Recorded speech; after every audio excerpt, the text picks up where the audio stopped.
Hello, everybody, and welcome to another presentation. This is 7.2 as we talk about the growth of cities and some of the complications that come with that. The main term that we are using to describe cities is urbanization, and urban, as you probably know, means city, with the opposite, rural, meaning countryside. So, urbanization is the growth of cities, and we have a massive influx of population into the cities. People are moving into the cities for a wide variety of reasons.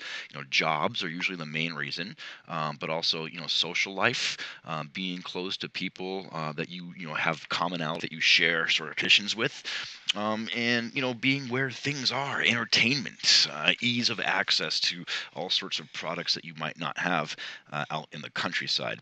And so urbanization isn't necessarily a bad thing, but when you look at this picture, for example, or you take some cities, like New York or San Francisco or LA, and really San Diego, some of the bad stuff is just look how crowded it is. And I think we're starting to experience a little bit of that in San Diego.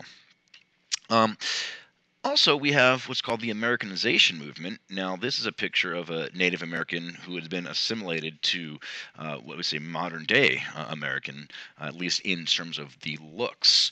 Now, Americanization movement, the idea was to assimilate, which means to teach American culture to immigrants. Now, not only would it be teaching American culture, it'd be forcing them to adapt the ways of American culture. The most obvious way would be in appearance, and this is a pretty good job of showing the drastic change of appearance. But it's more than that too. The language, the food, the traditions, the things that you celebrate, even the history sometimes wiped out as you are forced to adopt the dominant culture's practices, including things like food, language, holidays, etc. And so Americanization movement tried to make people American, whether it was from Asia, from Europe, from South America, even natives, wherever it was. Let's teach them and force them to adopt to American ways of life. Tenement. Now, this, as you can see from the picture, is just a disgusting, horrible place to live. Very low quality, usually very crowded, run down. Some multifamily, even. You'd have a bunch of people here. Here we can't really tell how many people this was designed for. There's a policeman in the middle there, but just everything strewn about. Looks like hardly any light.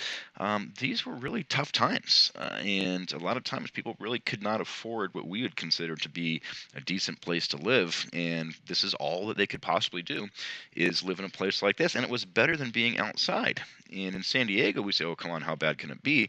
But you're in New York, some of these East Coast cities where it freezes all the time in winter, and it can be pretty rough. So it's not a luxury dwelling by any means. It's very, very dirty and run down, but it sure beats being outside. Mass transit, this is actually a way. They actually used to not be all that great. I haven't been back to New York since 2002, I think it was. But at any rate, the subways are fantastic now.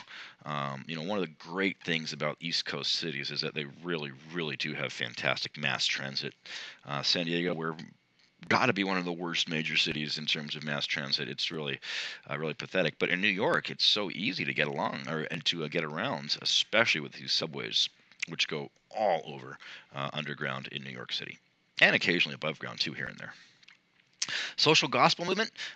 This was a movement that urged people to help the poor. Now, this is nothing new to help the poor, but the reason for it was motivated by moral reasons. And of course, when we talk about the gospel, that indicates a religious motivation as well. And you can see a house of prayer for all people. And the idea was that the way through heaven, or the way to heaven, is by providing and helping those in need. Settlement house, these were just community centers, you could call them, but would do a lot more, just like a place to play. Like we say, go to the rec center or whatever like that. All sorts of services, from teaching people how to English classes, to help with legal issues, to daycare, to even things such as basic hygiene for food, to help find a job, you name it. And they were a very important part of the immigrant community in particular. Jane Addams was one of the most famous people who did run. The last one's a picture of the actual Hull House, which is in Chicago. She was a social reformer who helped the poor, and she'd run the Hull House for many years, and really tried to make a big difference in the daily lives of immigrants. That is it for today. Thank you.